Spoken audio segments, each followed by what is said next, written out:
Hello guys! Welcome back to my YouTube channel. Kung interesado kayo sa mga ganitong video, make sure na nakapag-like, nakapag-subscribe, and mag-iwan ka ng comment dyan sa ating comment section. So, ang topic natin for today's video is kung paano ma-resolve ang iyong bio dito sa TikTok. So, kung hindi nyo pa alam kung paano,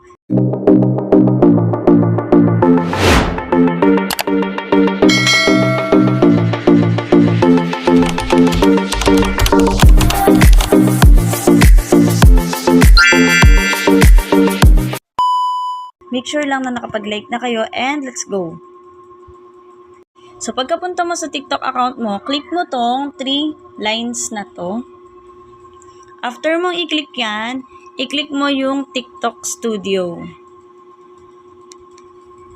Okay, pagka-click natin ng TikTok Studio, may makikita ka nga dito.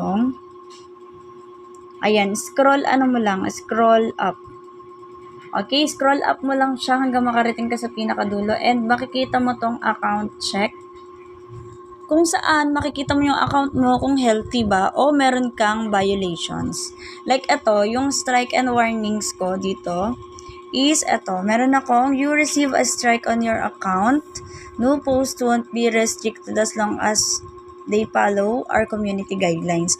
So, may nakalagay dito na 1. I-click mo lang yan kung ano yung na-violate mo or na-violations mo.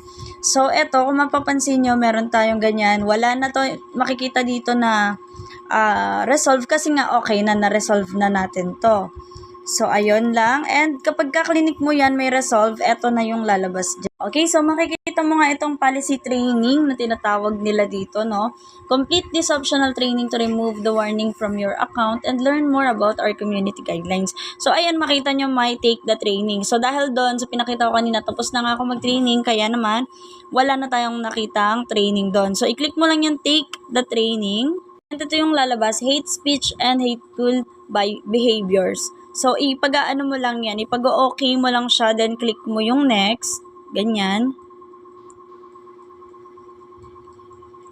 Okay, hanggang sa makarating ka nga dito sa dulo, na nakalagay frauds and scams, mga ganyan. Kumbaga, itong pinapakita na to is about dun sa mga violation, na may kinalaman dyan sa pagkaka-violate mo, kung bakit ka na-violation, okay, or kung bakit ka na-violate. After nga ng training mo, ay may nakalagay ng ganito, training completed. So, congratulations on completing your training and answering all questions correctly. Your warning status will be removed in 14 days as long as there are no new account violations.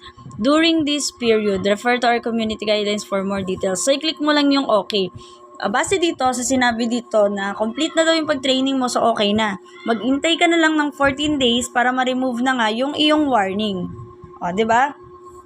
Ganun lang kadali. Nakakatuwa ngayon kasi meron na nga ganitong klaseng pang-resolve ng mga restricted or issue natin sa ating mga account.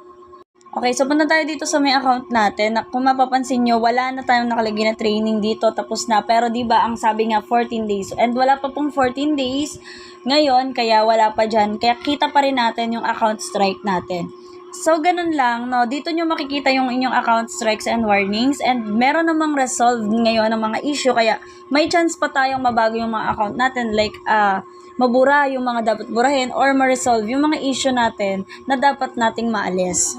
So, ayan lang guys. Thank you very much sa panonood ng aking video. Kung mas gusto nyo yung mga ganitong klaseng video, mag-comment lang po kayo dyan para may chance kayo manalo ng ating mga Pagcash giveaways, mga guys, no?